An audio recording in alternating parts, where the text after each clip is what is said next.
আর কথা বলবাই না। পোলাও পোলার বউয়ের কথা আমার আর বাসার ঢুকাইলো না। তখন আমি কইলাম যে দাদা রে, কার বলতাম কেউ নাই আমার।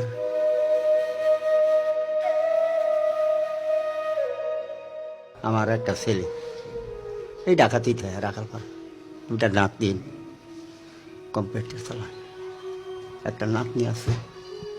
আমার এই পাশাতে একটা ঘাও, এই ঘাওটা পচা পড়ছে এবং কি রাত্রেবেলা রিক্সাও চালাইছি, ভালো ছিলাম। এই ঘাওটাও তো আমার রাস্তা পোলার গেটের সামনে ফালাই দিয়ে গেল। পোলাও পোলার বউয়ের কথা আমার আর বাসার ঢুকাইলো না। পরে কইলাম যে দেখ রে বাবা, আমি সকালেও খাই আছি না, আমার দুপুর খিদা লাগতো না, সেটা বাসায় না।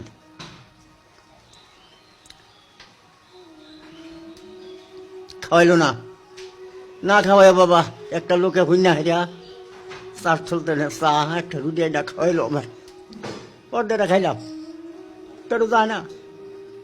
পরে আদর করে নিজের সন্তান তো ছোট্ট নাতিনে কয় আব্বা আম্মা দাদা কান্তাছে, দাদার গরলি আই কয় না।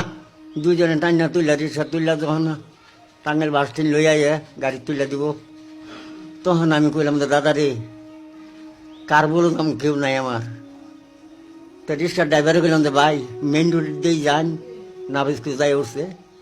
কইলাম যে আমার মেন রোড দিয়ে আপনি এই আজাদপাড়া মহাখালী ডিএসের সামনে যে ব্রিজের তলে পুলিশ বক্স এনে আমার ভালাই দিয়ে, এনে আমার বিছানাটা করে হতে দিয়ে আমার এনে দুইটা নাথিন রায় আমার দিকে আয় দাদু কেমন আছো। কিন্তু আমি